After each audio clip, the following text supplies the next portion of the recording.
Olá, amados, estamos juntos dando continuidade ao nosso curso As Parábolas de Jesus e hoje nós temos uma parábola, mais uma parábola sobre a figueira, só que hoje é a figueira estéril.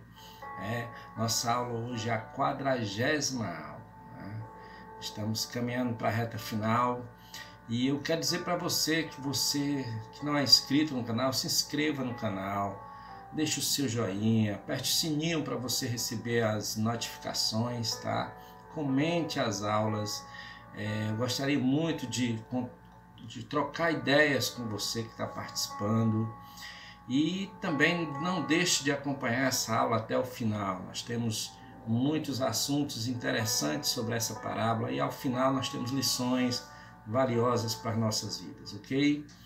Então, Lucas capítulo 13, versículo 6 a 9, diz assim: E dizia esta parábola: Um certo homem tinha uma figueira plantada na sua vinha, e foi procurar nela fruto. Não o achando, e disse ao vinhadeiro: Eis que há 3 anos venho procurar fruto nesta figueira, e não o acho. Corta, porque ocupa ainda a terra inutilmente. E respondendo, ele disse: Senhor, deixa este ano, até que eu escave e a esterque, e se der fruto, ficará, e se não, depois a mandarás cortar. A parábola da figueira estéril, ela é registrada aqui no Evangelho de Lucas, e vale dizer que dentre os 4 evangelhos, apenas Lucas registrou essa parábola. Nesse texto, nós entenderemos a explicação de tudo que envolve essa parábola. Capítulo 13 do Evangelho de Lucas, assim como no final do capítulo anterior, capítulo 12, nitidamente nós percebemos uma ênfase no ensino sobre a necessidade de conversão. Também é possível entender que Jesus ele contou essa parábola durante a sua viagem final para Jerusalém. Era a sua última viagem para Jerusalém. O contexto da narrativa de Jesus é o episódio triste envolvendo a ordem de Pilatos para matar alguns galileus. Pelo relato de Lucas, nós podemos entender que algumas pessoas naturais da Galileia peregrinaram, caminharam até Jerusalém para oferecerem sacrifícios no templo. E de repente, por uma ordem de Pilatos, aquelas pessoas foram assassinadas. O texto nos informa que, de alguma forma, o sangue daquelas pessoas foi misturado com o sangue dos seus sacrifícios. Está em Lucas capítulo 13, versículo 1. Além do que foi registrado por Lucas, nada se sabe sobre o que ocorreu de fato. Não sabemos qual foi a motivação para essa ordem de Pilatos. Alguns sugerem que esses galileus faziam parte de um grupo político nacionalista que se opunham de forma muito forte ao governo romano. Porém, é apenas uma teoria, é apenas uma especulação. O importante sobre esse relato é que, pelas palavras de Jesus, nós podemos perceber que as pessoas que estavam ao redor do Senhor não interpretavam esse evento como um ato de crueldade por parte de Pilatos. Ao contrário, eles achavam que aqueles galileus foram vítimas do castigo divino, porque tudo aquilo que estava acontecendo com eles era por conta dos seus pecados. E esse tipo de entendimento que relacionava o sofrimento com o pecado pessoal era muito comum entre os judeus naquela época. Um exemplo disso é a própria história de Jó, onde seus amigos eles associaram o sofrimento enfrentado por ele com o castigo divino por seus pecados. Porém, Jesus reprovou completamente esse conceito ao afirmar que aqueles galileus mortos não eram necessariamente maiores pecadores que os demais galileus, e enfaticamente ele adverte aos seus ouvintes com o seguinte texto: Mas, a menos que se convertam, todos vocês igualmente irão perecer. Está em Lucas 13:3. É possível também que na época os judeus associaram a origem das vítimas à Galileia como um fator contribuinte para essa punição. Devemos nos lembrar que existia preconceito entre os judeus de Jerusalém e os galileus. Jesus então continuou seu discurso refutando claramente essa ideia. Ele fez isso citando um desastre na torre de Siloé, que matou 18 pessoas. Essa torre ela ficava próximo ao tanque de Siloé. E num determinado dia, ela desabou e matou esse grupo de pessoas. O interessante é o detalhe da narrativa de Jesus. Se no outro evento foram os galileus que morreram, nesse desastre com a torre foram os moradores de Jerusalém. Mais uma vez, Jesus enfatizou a sentença. E ele diz: mas, a menos que se convertam, vocês semelhantemente perecerão. Está em Lucas 13:5. Considerando o contexto apresentado, não é difícil para entendermos a parábola da figueira estéril. Jesus contou essa parábola que um homem ele tinha uma figueira plantada em sua vinha e quando foi procurar fruto nessa figueira ele não encontrou. Era comum entre os judeus que figueiras fossem plantadas em vinhas. Isso também significa que quando plantadas nas vinhas, as figueiras recebiam cuidados todo especial. Jesus também nos informa que o homem havia procurado por frutos na figueira.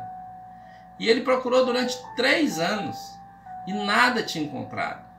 É importante entender que não se tratava dos primeiros 3 anos de vida daquela figueira.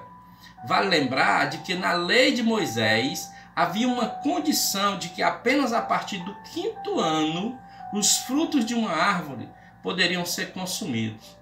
Os frutos dos 3 primeiros anos deveriam ser descartados e os frutos do 4º ano deveriam ser ofertados ao Senhor. Está lá em Levítico, capítulo 19, do versículo 23 ao 25. Logo, aquele homem ele estava procurando frutos na figueira no 5º, 6º e 7º ano, mas não os encontrou. Então ele ordenou ao viticultor para que eu cortasse a árvore. Além disso, ele também fez uma observação interessante. Por que deixá-la e não utilizar a terra? Aqui percebemos que aquela árvore não era apenas inútil, ela era pior do que isto. Além de não produzir fruta, a figueira estéril causava prejuízo, pois ela estava ocupando um espaço no solo que poderia ser utilizado de uma forma melhor, com uma outra árvore, com outros frutos. E também suas raízes ali ainda absorviam nutrientes da terra, prejudicando as plantas que estavam ao seu redor. Então o homem que cuidava da vinha pediu para que o proprietário tivesse só mais um pouco de paciência e esperasse mais 1 ano. Durante esse prazo ele iria adubá-la. Se ela não produzisse fruto, a figueira poderia ser cortada. Se prestarmos atenção a esse diálogo entre o viticultor e o dono da vinha, nós vamos perceber que o viticultor ele demonstrava um interesse especial naquela figueira estéril.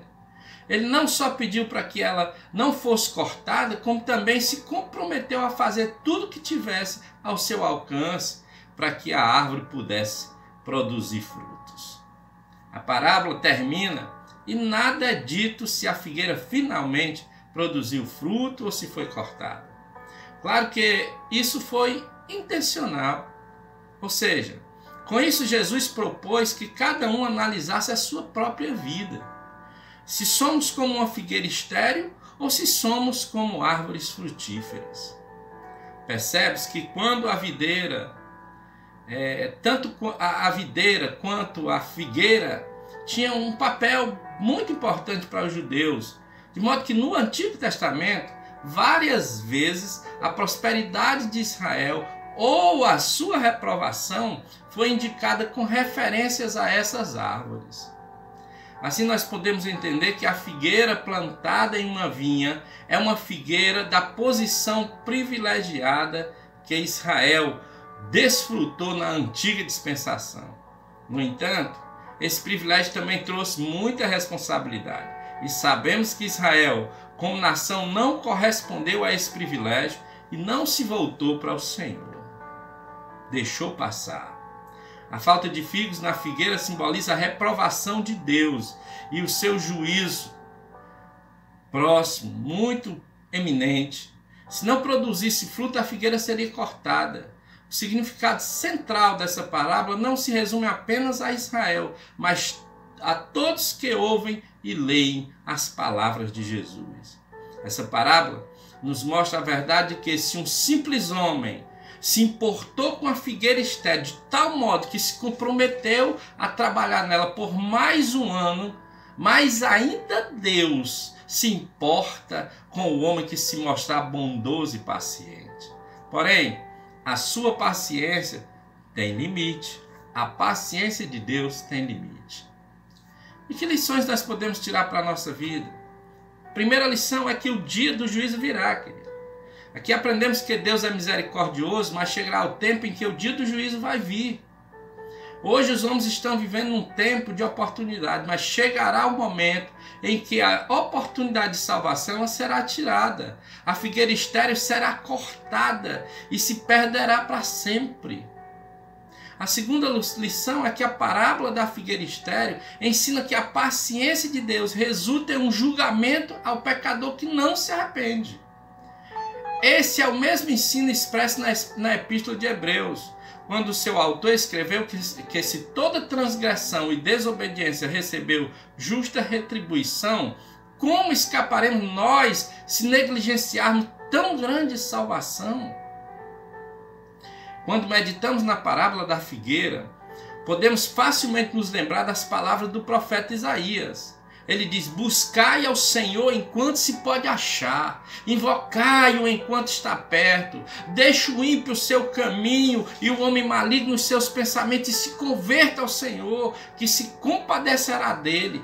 Torne para o nosso Deus, porque é grandioso em perdoar. Está lá em Isaías 55, versículos 6 e 7. A outra lição, querido, é que o tempo permitido pelo Senhor se esgota.